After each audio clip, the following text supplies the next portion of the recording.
The modern mind. What I've been doing for, I suppose, the last 5 years, I've been teaching people to meditate with varying levels of success. The reason is the method of training people to meditate, the traditional way, doesn't really align very well with the modern mind and the modern life and the modern world. And what happens is it becomes just another thing to do. People find it difficult. So this is like the traditional, you just sit down and you grind out your 15 minutes of meditation, and if you don't, you feel bad.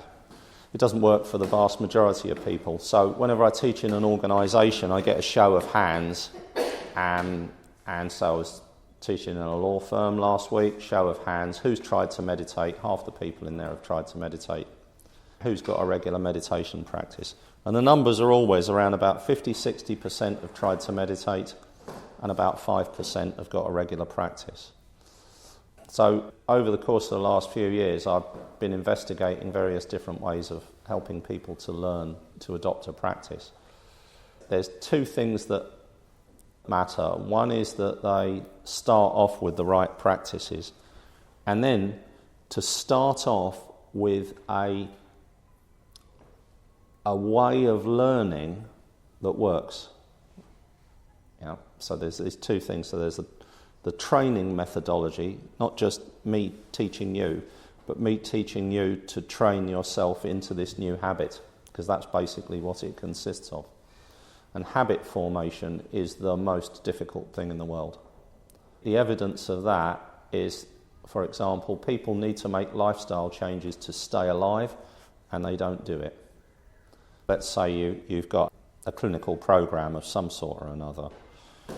Even if it's something as simple as taking drugs, on average, if you tell people, you take these medications at this time and so on, a third of them won't do it at all. A third of them will not follow the instructions, and the other third will do that. There's a science of habit formation which helps us to be able to adopt new habits.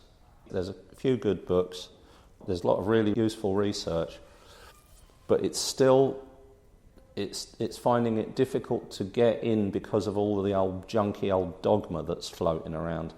If you've got 5 people and you're talking about habits, they'll all have this, you need to do something for 60 days for it to become a habit, or you need to do something for 90 days or a week or something like that.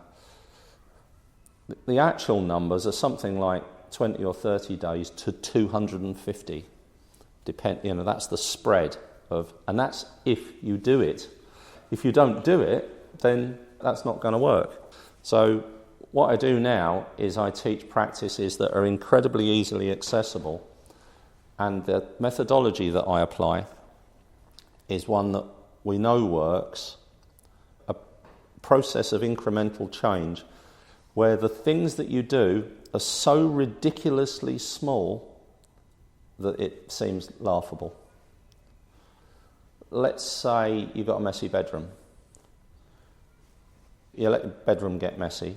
And if you don't have a messy bedroom, you know someone who does, right? And what do messy bedroom types like me do? What happens is we let it become, it looks like you've just been burgled. And then you'd come in one day and you think, oh no, it's a complete mess, I'm going to have to sort it all out. So you sort it all out and it's looking immaculate, and you get this, this is nice, it should be like this all the time. And then it gets messy again. And you can see this if you work on people's desks, you can see this right the way across life. So let's say you want to say, okay, what I want to do is I want a morning routine that stops me from making the bedroom messy. The way to do it is to pick one absurdly simple thing that you know you can do that is so ridiculously easy, it's beyond belief. For example, take your cup from the previous night through. Okay? That's it. That's all you do. Sometimes you do it, sometimes you won't. But over time, you're taking your cup. Then what you do is you take your cup and you tidy up the bedside table. 2 things. And then you take your cup, you tidy up the bedside table, you look on the chest of drawers to see if you've left anything there, and you tidy that up, and you put a bit of waste away, and you hang your clothes, and bit by bit by bit by bit. And then 2 things happen. One is the bedroom gets tidier, and the other is you have this practice, you've got this habit, and you've got there one step at a time, and a step that is so ridiculously simple and easy that nothing's ever going to get in the way of it. Now, for a long time, meditation teachers have said things like, well, the ones that know what they're talking about. Yeah, some meditation teachers have said things like, meditation is a single breath. You can meditate with a single breath. And so for a newcomer, you come along and you think, well, no, because I've got these goals, right? And I've got a goal from meditation, so everybody's here for a reason. You want something in your life that you don't have, or if you've meditated regularly, you want to keep that thing that you've got, and that's your goal. And it's like, how do I get there as quickly as possible? And it's probably better to say, how do I build a sustainable habit that gives me what I want, rather than how do I get to where I want to be.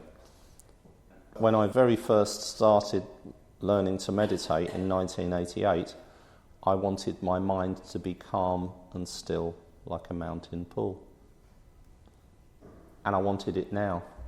Because it didn't happen now, I never built a sustainable meditation practice. It would be a reactive thing. If I couldn't get to sleep, there's one meditation I'd do.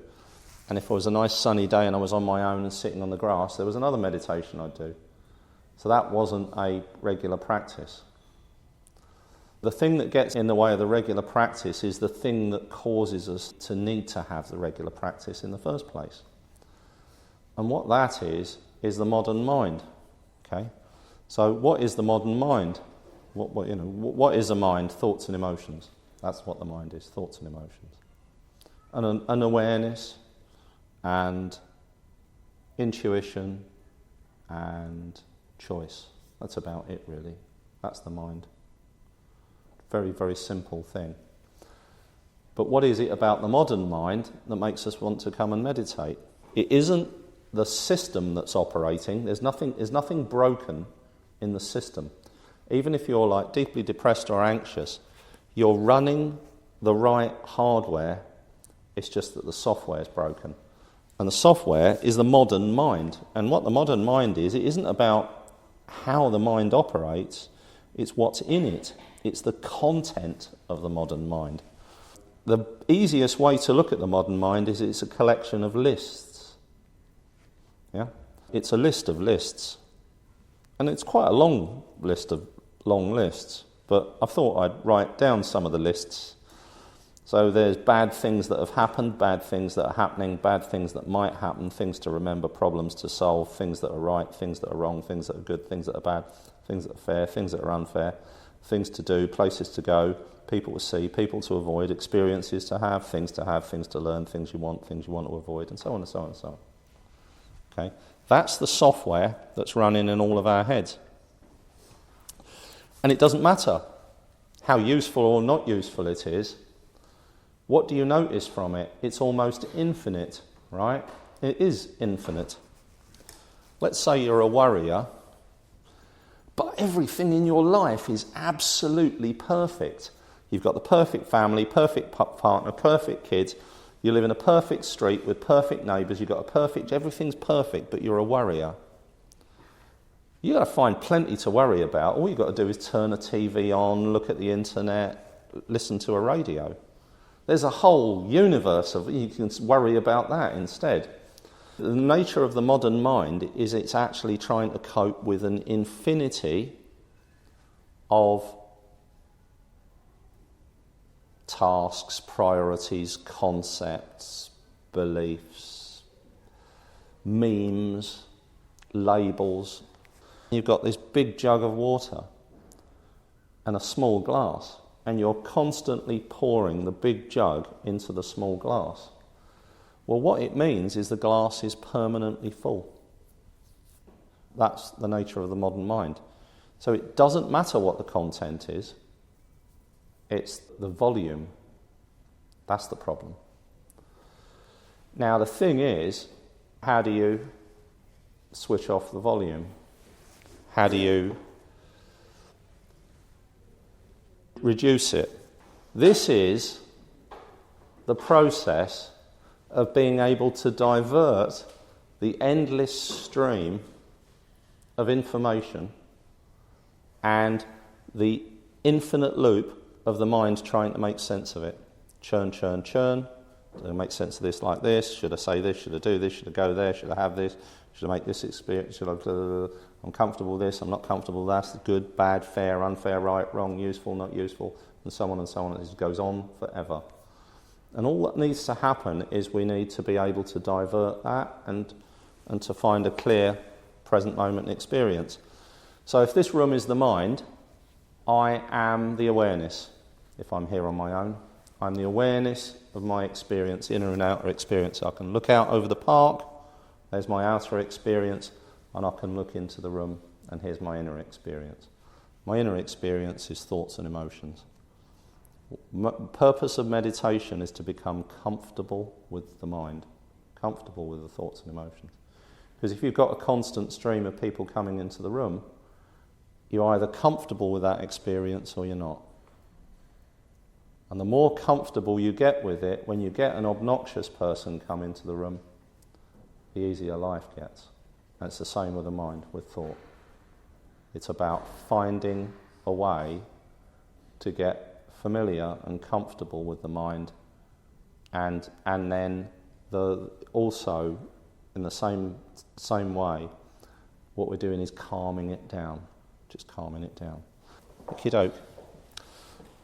So this begins with the meditation of no meditation, which isn't actually a meditation, it's a listening exercise. And when you want to start a new practice, this is what you do. This is how to start a new practice. And all it consists of, you don't have to close your eyes, but it helps because it's listening. And what we're listening for is the next sound, whatever the next sound might happen to be.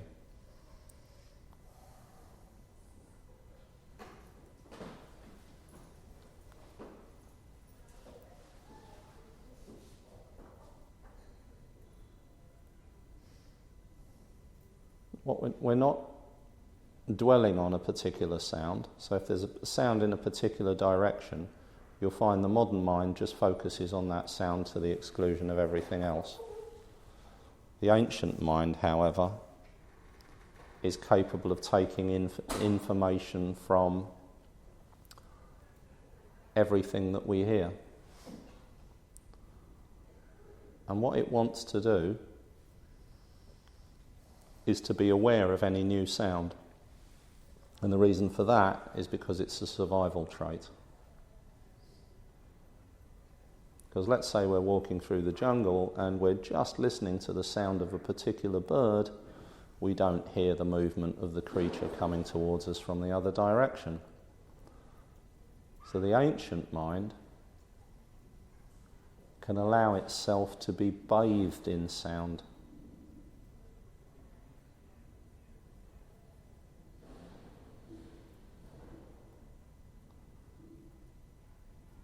And sounds arise and sounds subside, and there's a constant flow of sound.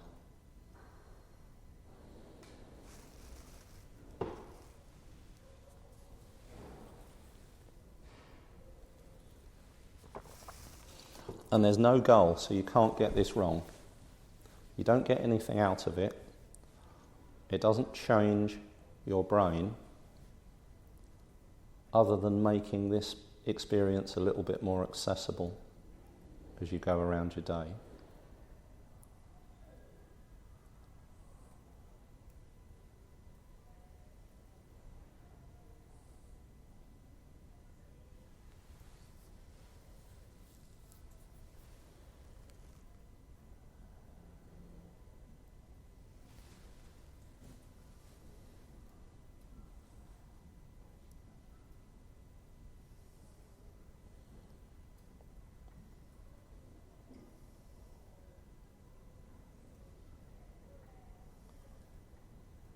And there's no expectations.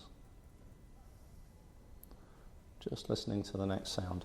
So if the present moment's about 3 seconds long, this is the very beginning of it. It's the leading edge of the present moment. And once you've done this for a while, you can notice sound moving through time.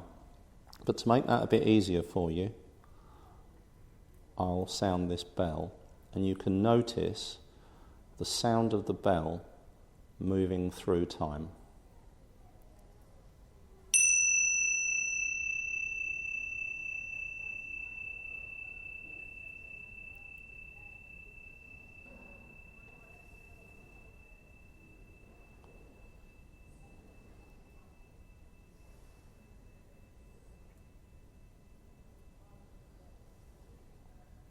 And now a slightly different exercise. I'll still sound the bell, but allow the bell to be in the background of your awareness. And for your focus of what you're listening to be to listen to the hubbub of sound all around you. Voices in the park, movements in the building, movements in the room, sound of birds, children, dogs barking, airplanes, traffic. And I'll sound the bell, and the bell will be in the background, helping you to notice the movement of time through listening to the next sound, listening for the next sound, whatever it might happen to be, and wherever it might happen to be.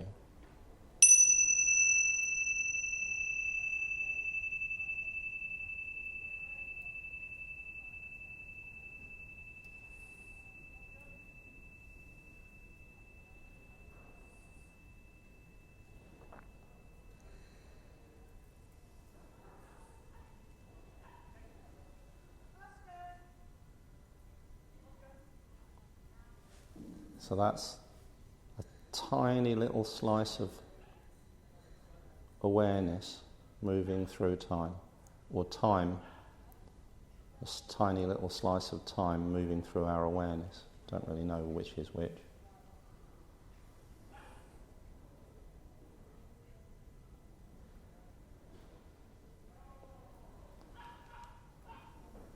And of course, as well as the sound, there's also my voice.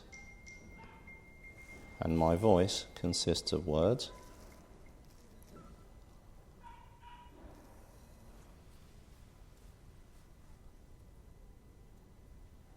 And now don't listen to my voice. Instead,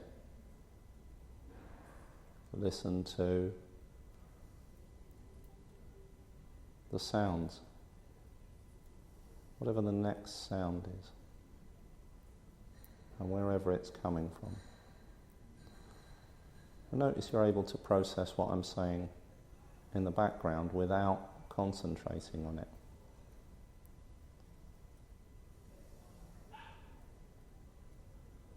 By allowing yourself to notice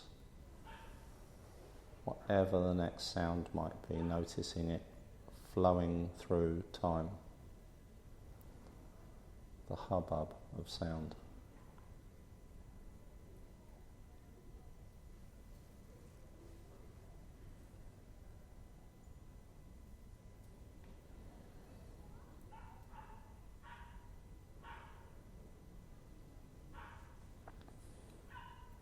And so then all that happens is that my voice, my words, become just another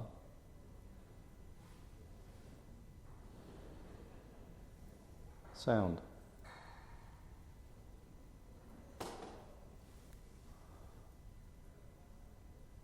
And then, of course, you're also aware of your thoughts arising.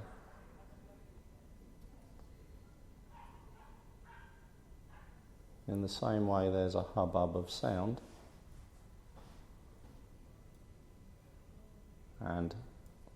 my words, part of that, there's also the hubbub in your mind, thoughts arising, or the inner dialogue chattering away.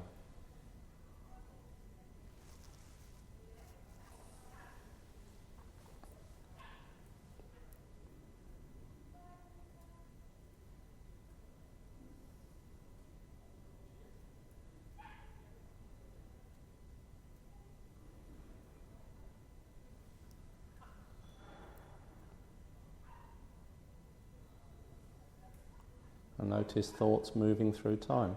Thought arises, thought subsides. Sound arises, sound subsides, replaced by another one. Thoughts replaced by another one. Words replaced by another word.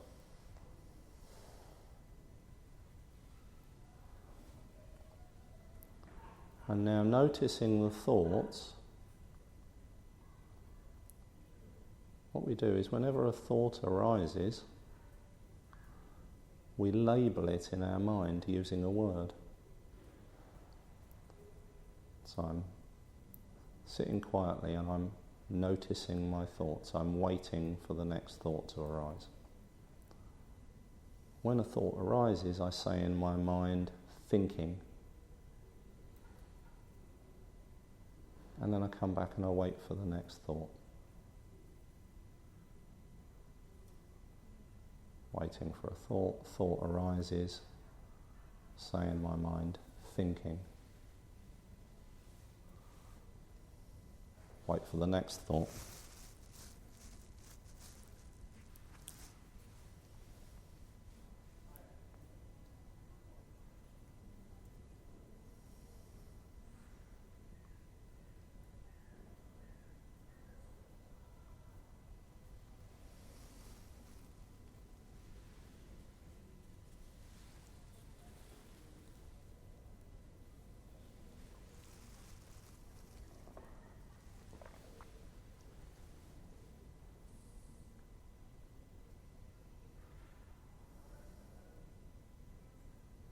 And you may still be aware of sound and still aware of time passing.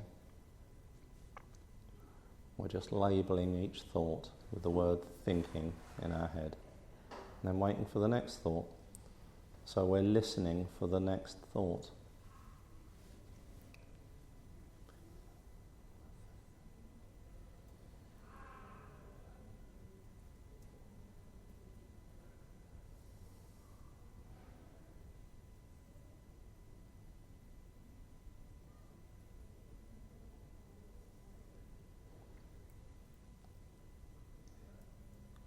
Okay, so now what we're going to do is label thought in a slightly different way.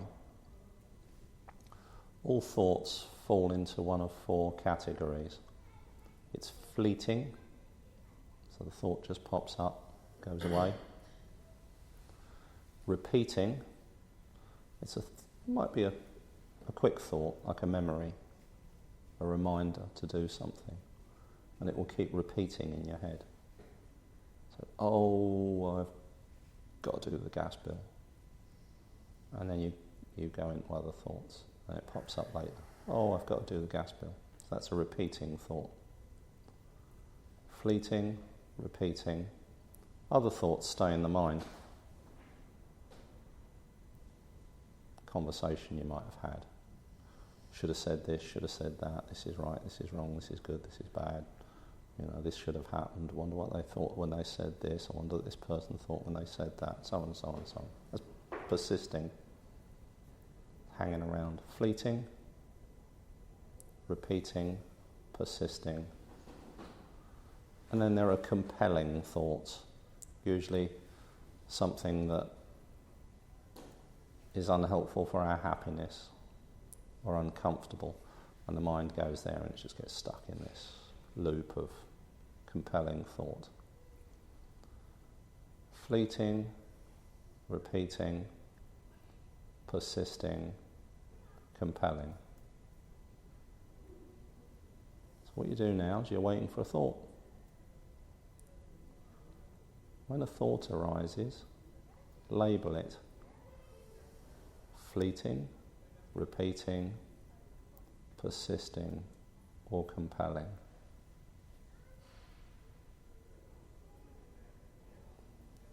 And then wait for the next thought.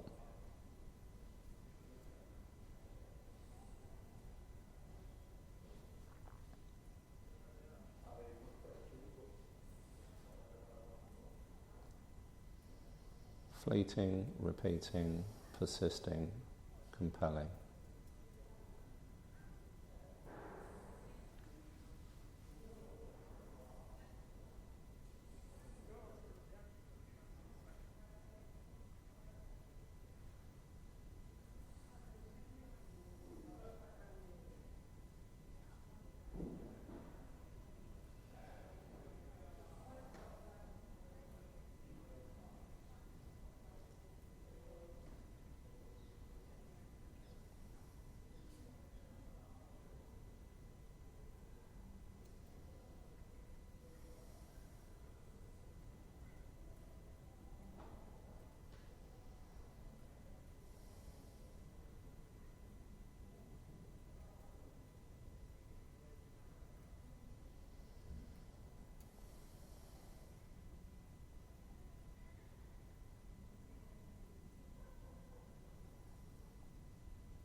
Fleeting, repeating, persisting, or compelling.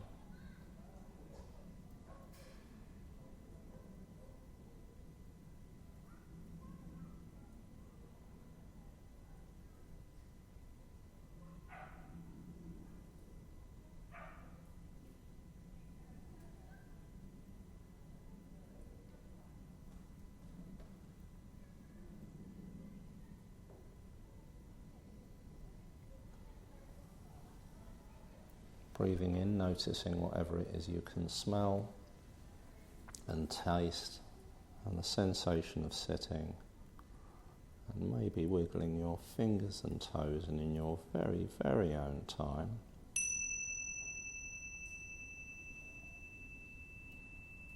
gently return your attention to the room. Okay, so what was going on there then? That's an interesting experience. So the feedback that I've had from other people is quite similar to what I experience.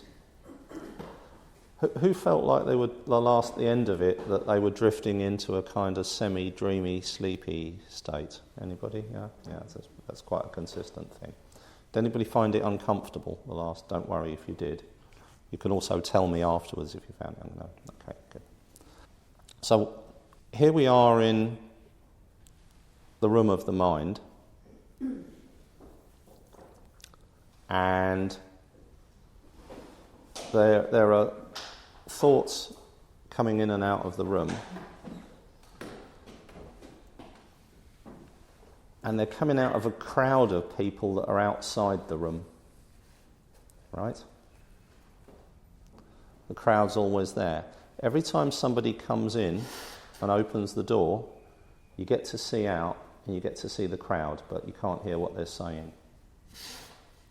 There's a hubbub. Yeah. Every so often somebody comes into the room, they might say something, they might not, they go back out. That's what you're seeing there. Your awareness is aware of the thought that arises, and because this is a thing called metacognition. It's quite enjoyable, that little dreamy bit, isn't it? That's closest to a thing called the hypnagogic state than anything else. So the hypnagogic state is you're completely knackered, you've just eaten a big lunch, and you're somewhere and you've got a nice comfortable chair and you go, dreamy, dreamy, dreamy. And it's the waking you in a dream. You're still you. You haven't become the dream you, because the dream you doesn't know that it's in this dream, but the waking you does. And this isn't about lucid dreaming. This is what almost everybody, well, actually, it is what pretty much everybody experiences at some point or another. So what you're then aware of is, I'm not mad about the concept of the subconscious mind, but we can call it that if you want. You know. And the reason for that is actually all the mind is subconscious. There's only an awareness that's aware of the subconscious mind. It's as simple as that, and you're seeing it there. And then what happens is every so often a thought separates itself from the hubbub of thought and the streams of thought and imagination and stories that are constantly washing up on the shores of the subconscious mind, waiting for some of them to be drawn out so that they become separate and get your attention. To my mind, from my personal experience and from what I speak to other people, that's basically what happens. So for a number of years now, I've been able to silence my inner voice and any thought by focusing on where thought comes from. You know, you're looking for your awareness, and you're looking for thought itself, and that's what we're doing in that process. You're waiting for the next thought. So in the same way that when you're listening for the next sound. You're at the edge, the early beginning edge of the present moment, and staying there. When you're looking at thoughts, because you want to categorize it, you're waiting for it, and then you notice how the answer to what sort of thought it is just pops straight into your mind. Yet another thing, up it arises from the subconscious. There's that, I categorize that thought in this way, categorize that thought in that way. And it's not really a barrier, but the difference between the conscious thoughts that walk in and the crowd out on the other side of the door diminishes. And so you're getting an insight into your process of your mind, the ancient mind. And you're doing that all the time. Constantly get up in the morning, this process is running in your head. It looks for something that doesn't make sense, tries to make sense of it, and it's looking for a label to attach to it that brings some sense of certainty about what it is, what sort of experience it is, what sort of thing it is, if it's a new thing. Wants a label, same what we were doing there, labelling. Notice how, once you've labelled the thoughts, they go away. Yeah, because the consciousness, the ancient mind, it's done what it's designed to. Things arisen in its experience, it's decided what it is, and it doesn't need it any longer.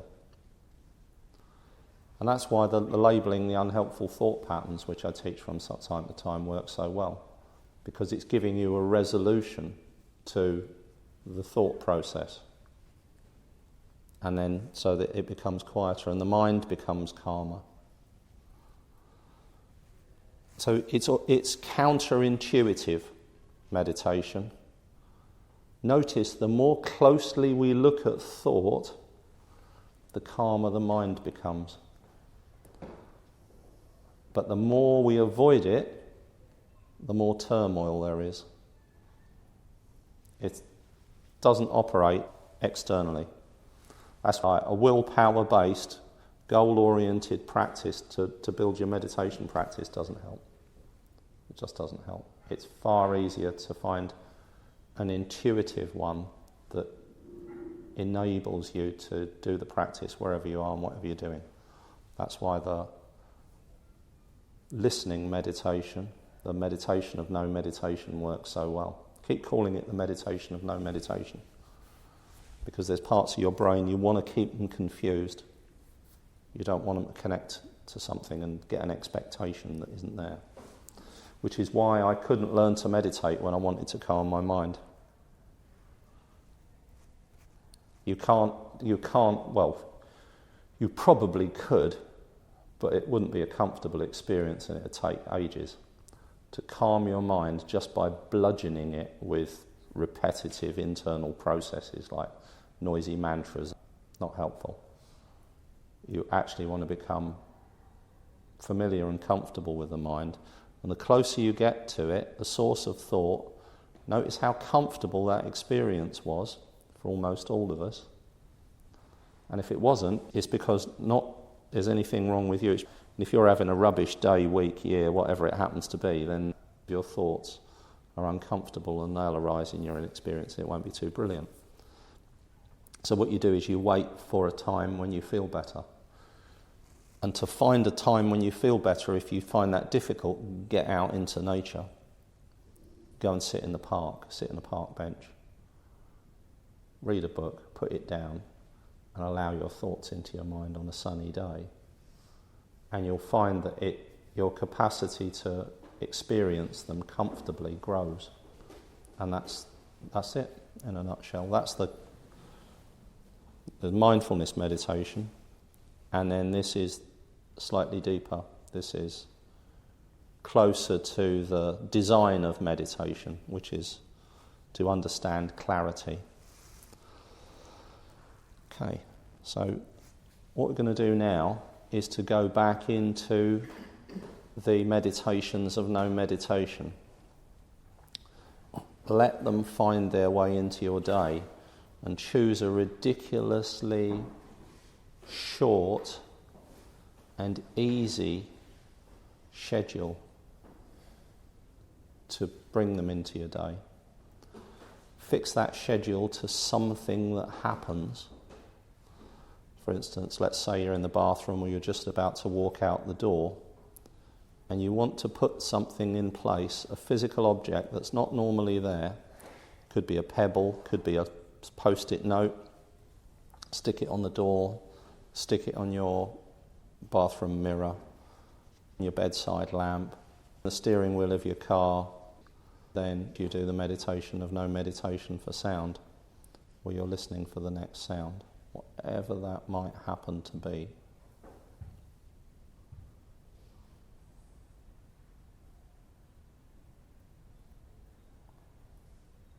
Start with just the sounds. And do it for 2 minutes.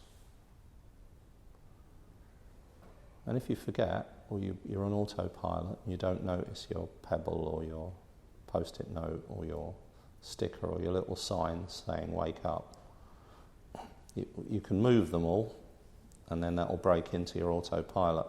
But if you don't, then when you remember that you haven't done it, then you do your 2 minutes of meditation, of no meditation for sound.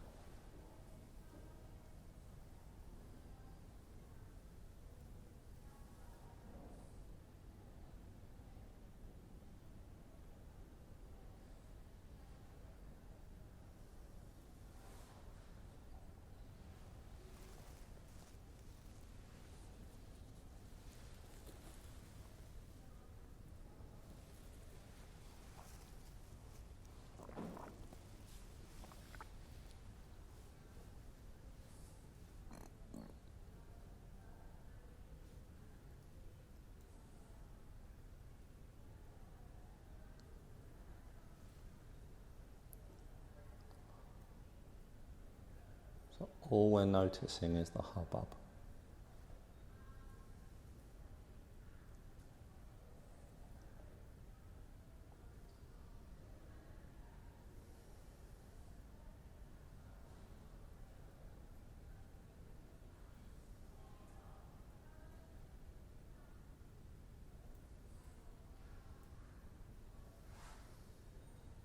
And notice it's all around us.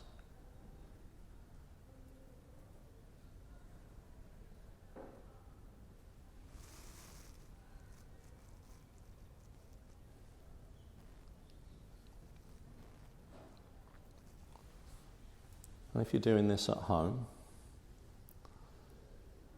you can do another practice. Or if you're sitting somewhere where you don't need to be focused on anything external, what you can do is move your attention to a tiny little movement. in the belly.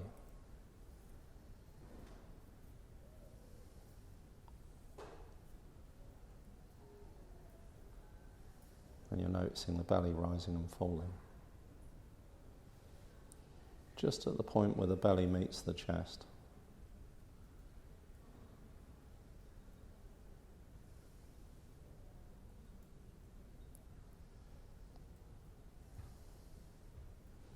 And if your mind's very busy, what you can do is you can repeat in your mind, as you're breathing in, you say rising. As you're breathing out, you say falling. Rising, falling.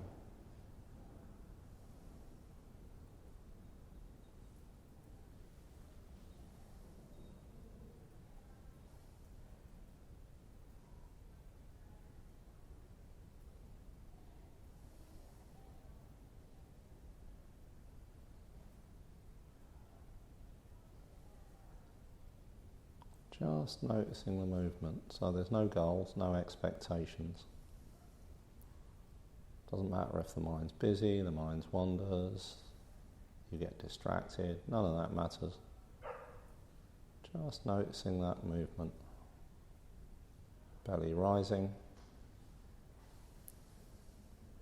belly falling.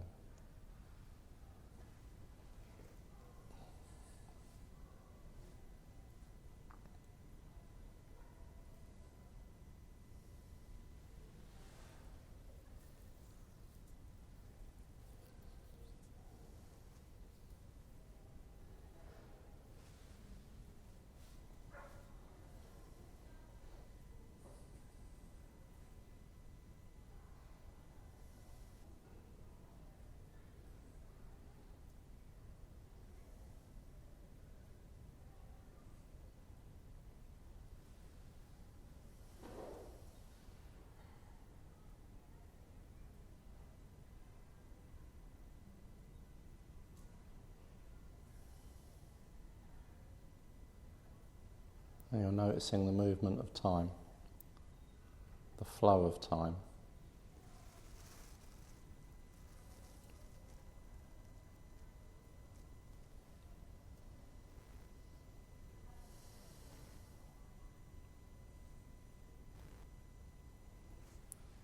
Which is the flow of the present moment, and time moves internally, generally speaking, the same way as it moves externally, while we're aware of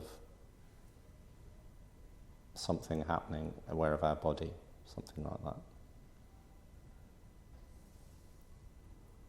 We can lose track of time when we're meditating, but we're noticing something happen in the body, or noticing thought, witnessing thought arise. Still there's a flow of time.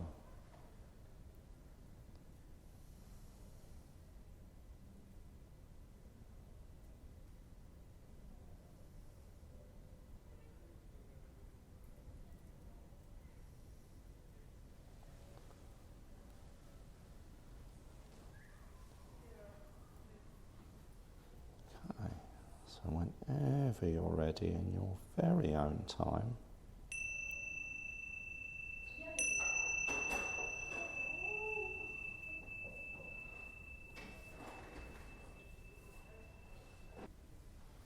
there we go. That's better, isn't it? Notice what's happened. Clarity.